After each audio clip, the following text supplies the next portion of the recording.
What's up, guys? Welcome back to the channel.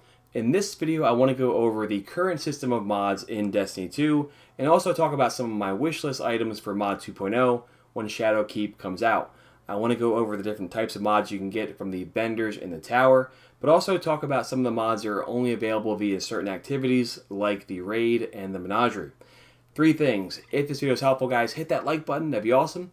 If it's really helpful, subscribe, come back here for more videos and live streams.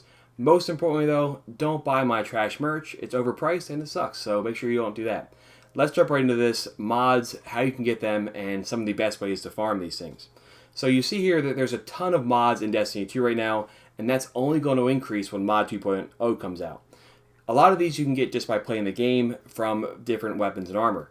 The one bad thing, and this is one thing I hope changes with mod 2.0, is if I get a mod on a certain piece of armor or a weapon, if I want that mod back, I need to break down this armor. So for instance, if I have this taken spec here on my Transfiguration Scout Rifle, if I want to put that mod on something else, I have to break this down. So always be cognizant of looking at your weapons and armor. You may see a really cool mod on one of those, but just keep in mind, to get it right now, you have to break things down. You can also get a lot of mods from our resident Banshee 44. He's our gunsmith here in the tower.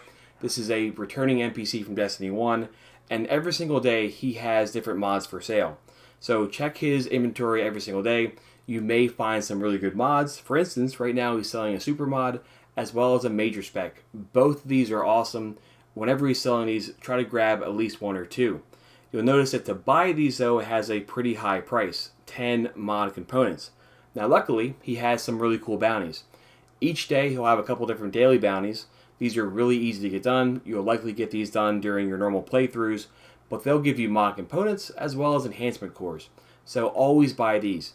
He does have some weekly bounties too that will give you a random mod. One will give you a random weapon mod and the other will give you a random armor mod. This will give you some other things too, like tokens and cores. But you'll notice here that these are a bit more lengthy to get done. So make sure you grab these early on in the week so you can get these done, and also check back every day to grab the daily ones. This will give you a lot of mod components, and that will be important because you want to have a nice amount of those for any time he's selling some good mods you want, and because I think more than likely there'll still be a useful currency when Shadowkeep comes out. The one thing I do hope with mod 2.0 is that he sells more than 2 per day. It'd be nice if he had a bigger inventory of different mods you can buy, but no matter what, make sure you grab these, make sure you grab the bounties. This will be one of your primary ways of getting some really cool mods. Besides that, you want to make sure you're farming mod components. Now, like I said, check his stuff first. That's going to be your best bet. But you can also use a time and tested formula, and that is breaking down weapons and armor. Namely, breaking down weapons that you got from different adventures. So you can see right now I have a bunch of these harsh grenade launchers. If I break these down, there's a good chance that one of these will give me a mod component. Now, in my experience, it's roughly 1 out of every 10 will give you a mod component. Hopefully I get one here. That would be a really bad video if I didn't.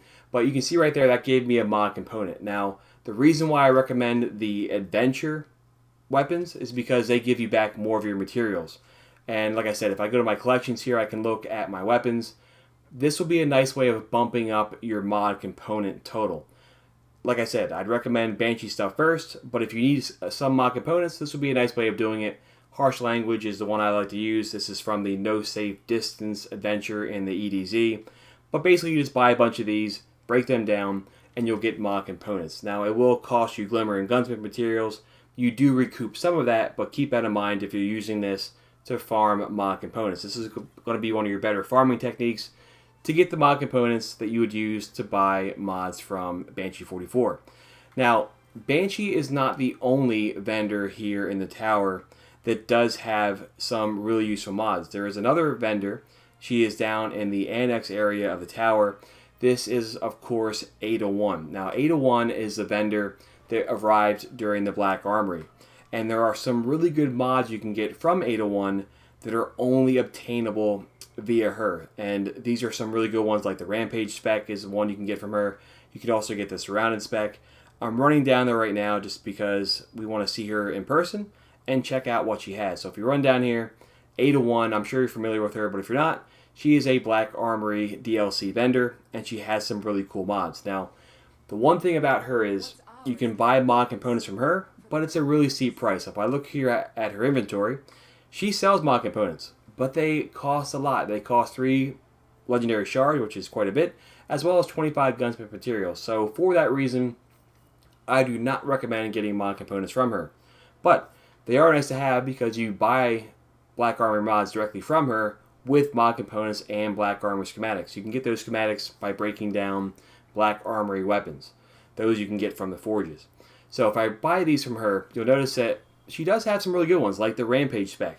Now the problem is, daily that price increases. So now instead of it costing 1 schematic and 10 mod components, now the price suddenly went up for some reason. I hope they change that in mod 2.0. But make sure you guys check her out because there are certain mods you can only get from her. Rampage Spec is one of those. Rampage Spec increases the duration of Rampage. This is going to be a highly coveted mod that you can get. So keep that in mind here. She also sells a Surrounded Spec. She'll sell the Dragonfly Spec as well. So these are certain mods that are only accessible via 801. Keep that in mind. That's the only way you can get these. They don't drop on weapons and armor. They don't drop from any other activity. I would love to see these added to the Menagerie. That's the Season of Opulence activity. I would love to see these added there, but I doubt that's going to happen. So keep that in mind. 801 has 6 mods you can only get from her. Rampage Spec and Surrounded Spec, probably the best among those. Those are awesome for PvE. But she also too has some things that are good for PvE, like quick access sling. That may be something you want to throw on a shotgun. But 801 has some really cool mods. So Banshee has awesome mods. 801 has awesome mods. But there's also some other activities that you can only get mods in. And some of those are the different raids. Now, if I look here at my mods, you can see here I have some of those. Leviathan Raid has some that you may be familiar with. You can throw those on the Season of Opulence gear, like Power Overwhelming. That's a mod you can get from the Leviathan Raid. The Emperor's Blaze. These are all things that you can get from that first raid, but they're decent, but they only work in the Leviathan. The better raid mods, in my opinion, are the ones you can get from the Last Wish and from Scourge of the Past and Crown of Sorrow.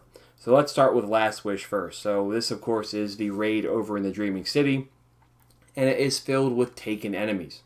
Now, the nice thing about this is you don't have to complete the raid to get these. You can get the free raid chest every single week. And like I said before, Sweatsickle has an awesome video for that. I will link it in the description.